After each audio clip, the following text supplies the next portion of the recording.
Hello, welcome back to our lectures together. I've missed you all, hoping you're doing great. Everything is doing very well with you. We're almost near to the end of the summer semester, so I'm hoping you're doing great, all of you. I wish that everything is going well with your families as well. As you know that we are going to complete our lectures, but by the coming week you're going to have a new quiz, so please be ready for that.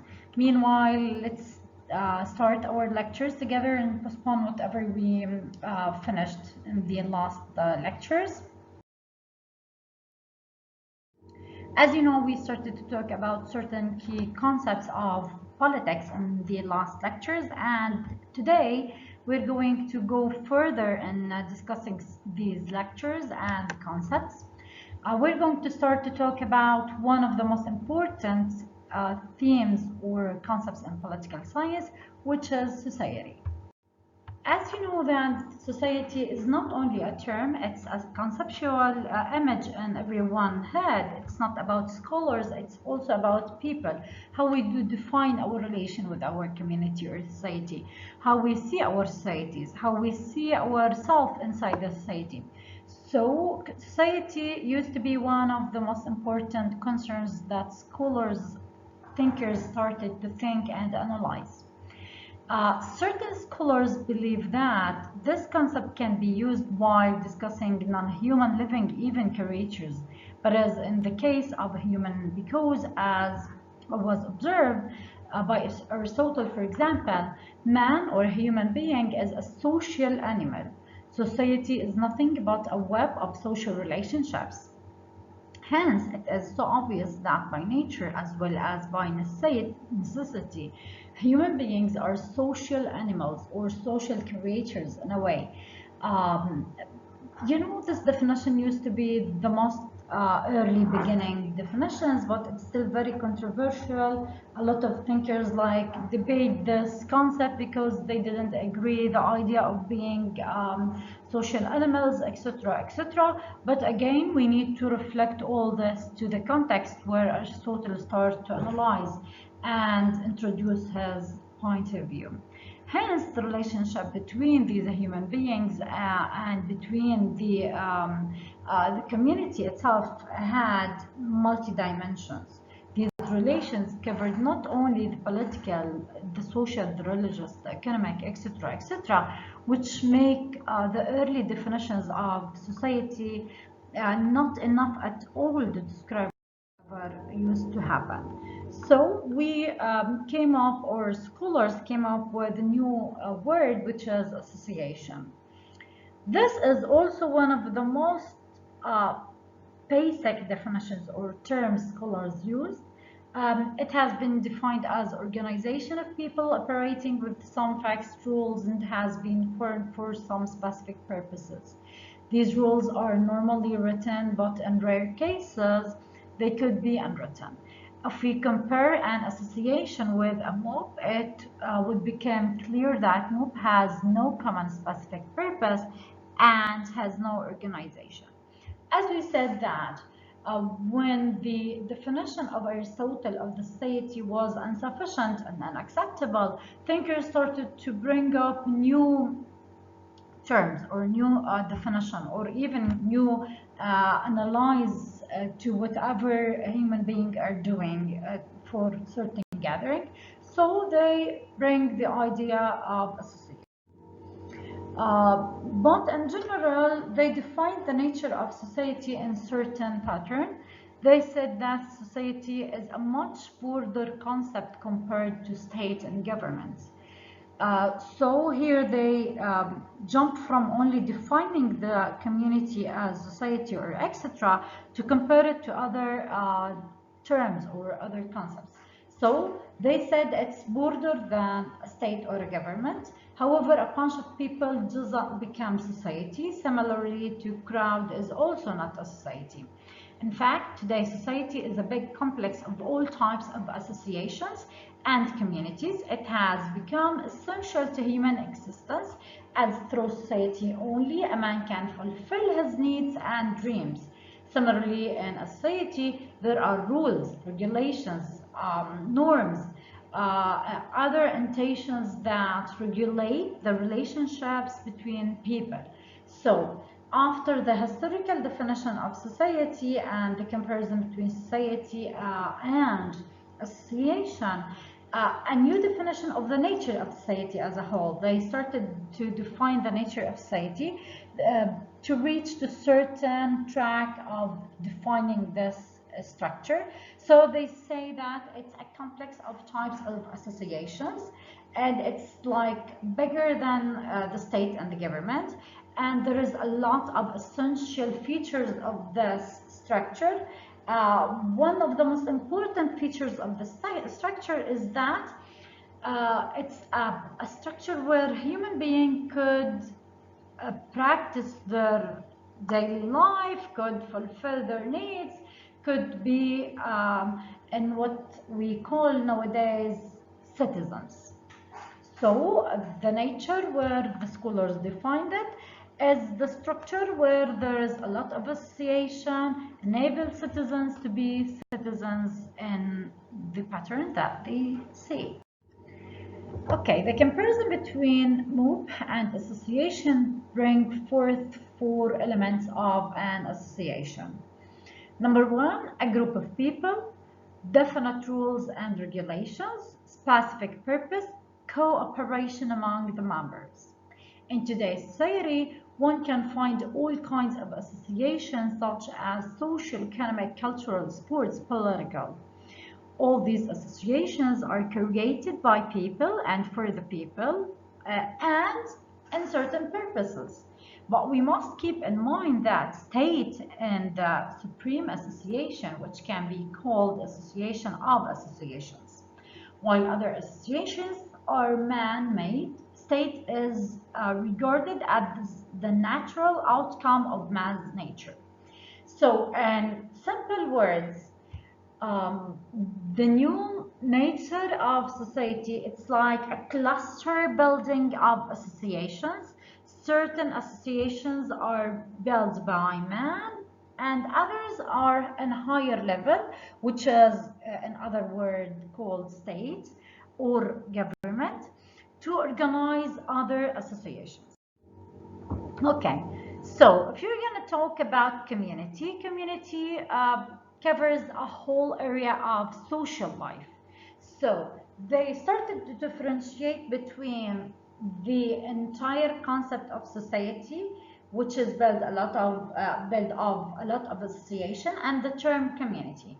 So many scholars who discuss political phenomena illustrate the term community as the social life structure, as the pattern where human beings are practice their social life.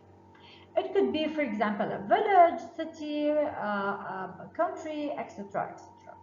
Hence, the focus is on discussion of common life being lived by people. People related to each other freely.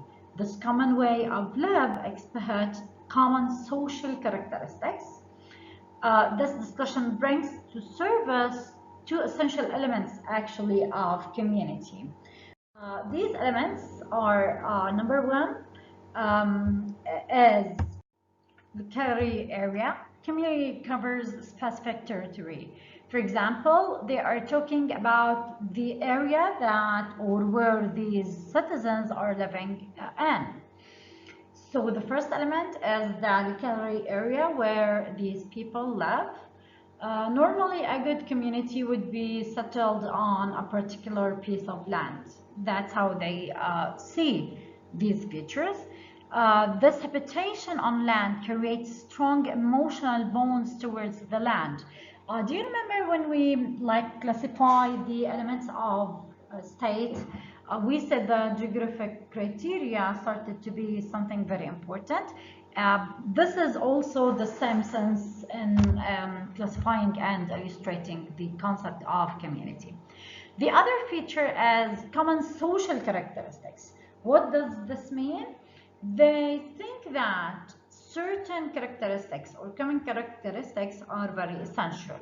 Whether it is a village, community, town, etc., one can identify some common social characteristics linking or reflecting these group of people. Like, for example, social costumes, religious festivals, certain traditions, set of patterns in these groups. All this create a sense of belonging, one-ship among the members. Let's call it kind of identity, maybe. Maybe in that sense, it was too early to call it identity, but later on, these characteristics forms what people later on called the cultural background or the group identity or the common identity of people, which is one of the most important elements in political science and one of the most important reasons why we can later on classify and justify a lot of attitudes and behaviors of communities. Quite often we can see, for example, community is being used to communicate a group of people or a particular faith. As we said, as much as common characteristics these group of people have, we can say they are more similar to each other, they are more close to each other, they are more closely to form a community. Okay, let's stop here and go back for a little bit to talk about the institution. I know this is a little bit so ambiguous and like confusing, but this is the only way like to start to see things in a separate way. It's like more a puzzle that each part or each piece completing each other in a way. But as we talked about institutions, communities, states, etc., etc., it's very important to see that institution as it's nothing but well-established and recognized forms of relation between social beings. In the case of institutions, what is important is recognized form of relationship. But in case of association and communities, they deal with body of people. In other words, society is a huge complex of many kinds of associations, groups, communities, and institutions. To have a historical aspect or perspective in dealing and analyzing this, we should say that many thinkers like Plato, Aristotle, and others, they saw or they put no differentiation between state and society. Since the city-states of Greek era were small in size and number, there was no distinction between state and society. Similarly, we can see also quote Hegel, a German philosopher who had projected the idea of state society. He also put no differentiation between these two terms. In modern times, however, we believe that the state and society are completely different bodies because, as you know, things change. It's like developed in very dynamic perspectives. Okay, the differentiation can be understood through their comprehensive definitions. State is a community of people, more or less numerous, permanently occupying a definite portion of territory, independent or nearly independent of external control, having an organized government which is paid by maximum people, as we said. As discussed early, you should remember always the definition brings four elements, which is population, territory, government, and society. Then we added like two extra elements, which is international relations and other actors. But similarly, we must also discuss definition of society. It is the whole community of mankind, just as much as a small social group or village. There is always a web of relation covering not only political relationship, but also social, religious, economic, etc., etc. While discussing state and society, it is very essential to understand uh, which come first, actually. Society or a state? What do you think? Which is which one is first? Is that society? Is that state? Okay. Scholars believe that society came first, actually. Much before state became a reality, there existed some kind of social organizations. In the earliest phase of humanity, there were hunters, fishermen, fruit gatherers who had some social grouping in a certain way. There was no state then. State evolved over a period of time. Even today, we still have like certain gathering of people, maybe out of the pattern of a state. Um, we can talk about Eskimos, for example, who have no certain structured, organized state. In other words, out of society comes states. Okay, it is not just the issue of who came first, state or society, it is also the issue of scope of the two terms. It is clear that the scope of society is much larger than the state. In case of state, it is just a system created for enforcing disciplines, law and order, maybe tax collections, ensuring internal and external security. But society covers a lot of ground. In a society, various kinds of associations exist. These occur social, cultural, economic, religious, sports, entertainment associations. We can sum up by saying state is single purpose body, whereas society is multiple purpose body.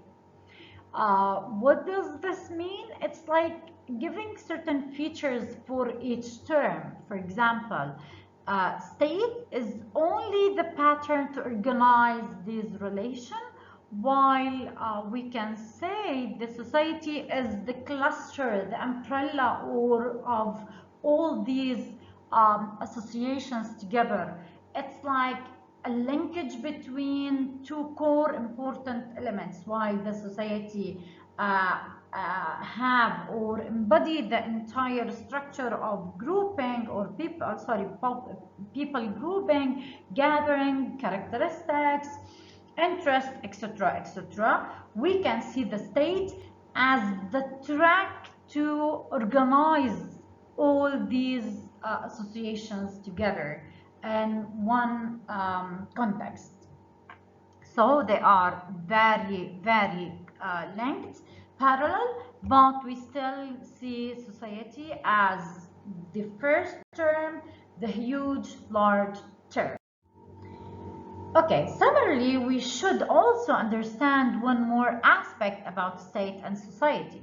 State is allowed to use certain features like coercion, force to implement its orders.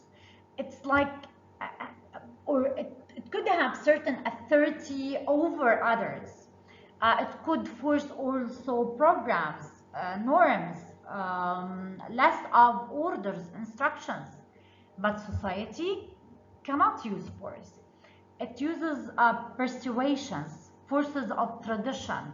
It is another phase or another face of force.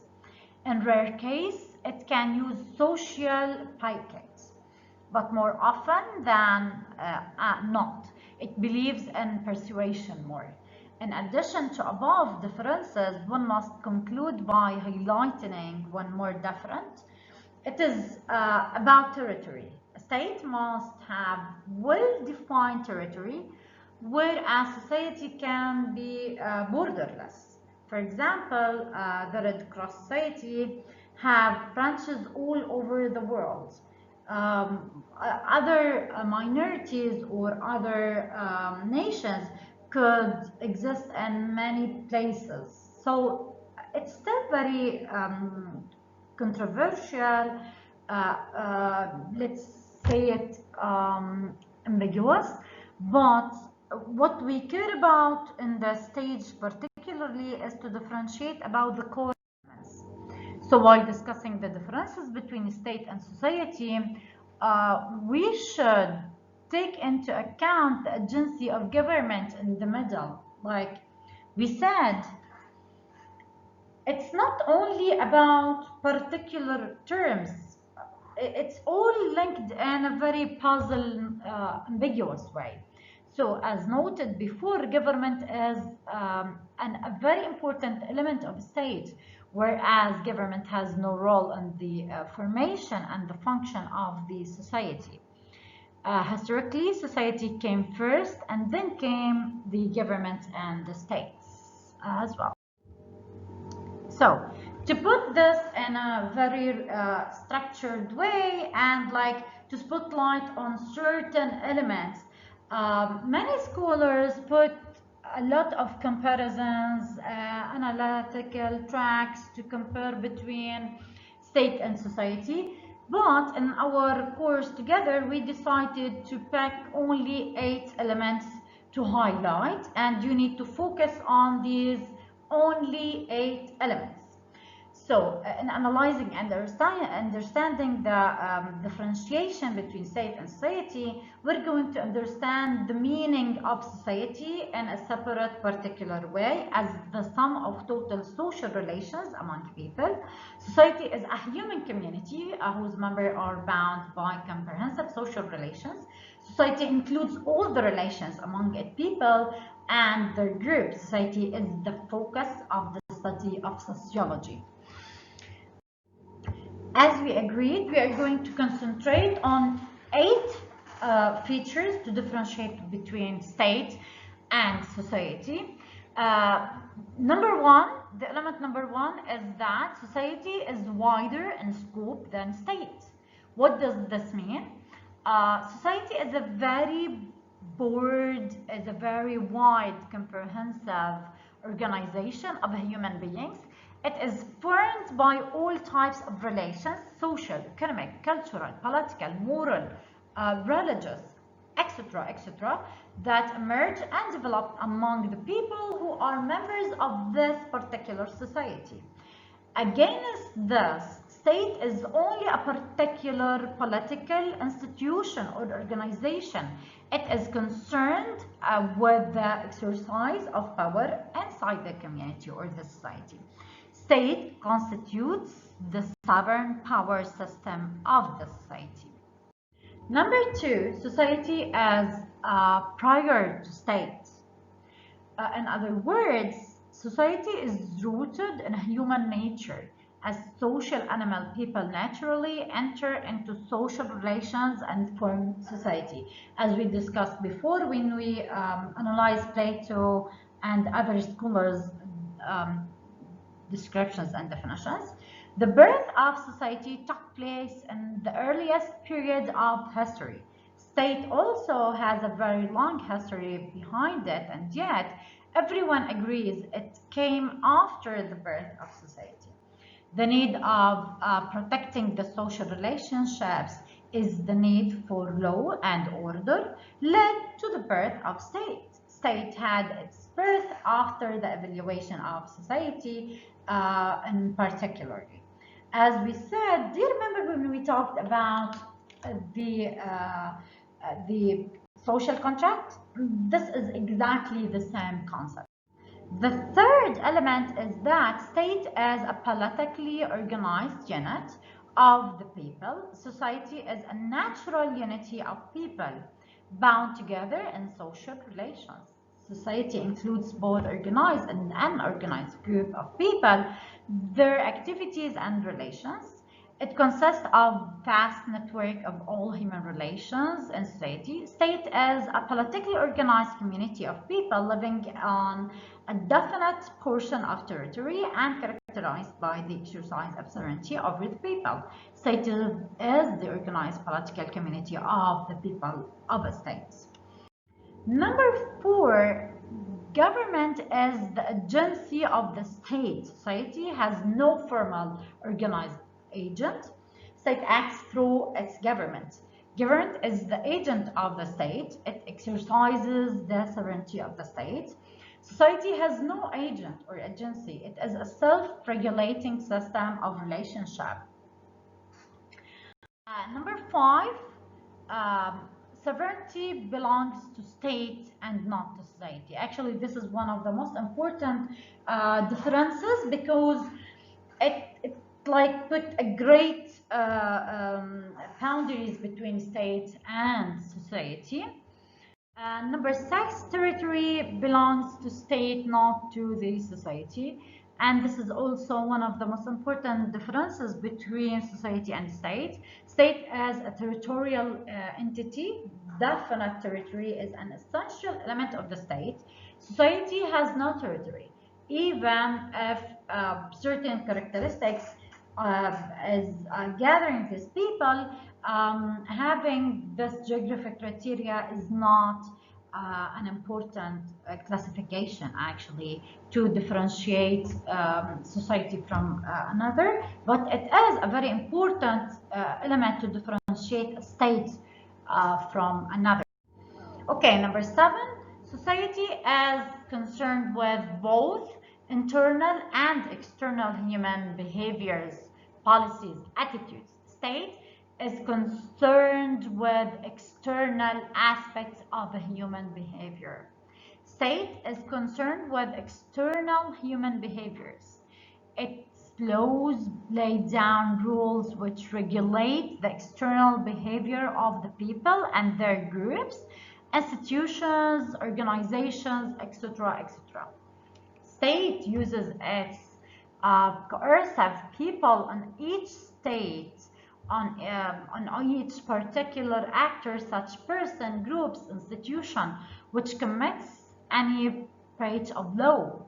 In contrast, the society is concerned with all aspects of the human behaviors, relations in society, social costumes, traditions, morality, which covers the type of relations, all levels, individually, families, communities, neighborhoods, religious, etc., etc.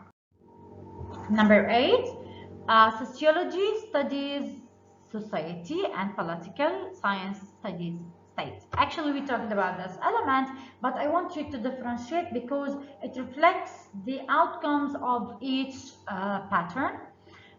From our point of view, society, social relationships constitute the object of the study of sociology, whereas state and political relations are the objects of study of political science. Since all political relations and institutions are part of the social system, society, sociology is also interested in these. Likewise, political science, even while studying state and political relations, also needs some knowledge of all social relations. Both political science and sociology are closely related social sciences. Thus, there are clear-cut and identifying differences between state and society, but both are deeply interrelated. Generally, state always works for securing laws, order, security in the state. Its power regulates all social relations. Likewise, social relations always have deep and big impact upon political relations. Caste groups, community, religious groups, families, costumes, traditions, ways of social life, ethnic relations, and are all important factors of politics.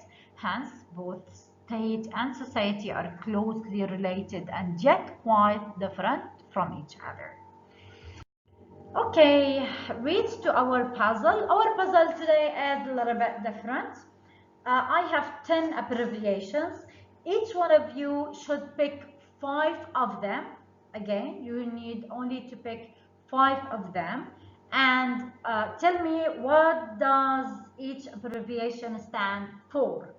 These abbreviations are certain concepts, or maybe organizations, or maybe names. WTO, CAT, CRC, UDHR, ILO, FAO, MLA, RSS, CAARC, ICERD. You need to figure out what does each abbreviation stand for. Thank you very much for joining me in this. Please be safe and always remember things are exactly how you want to see it. It's not how it is. Thanks. See you soon.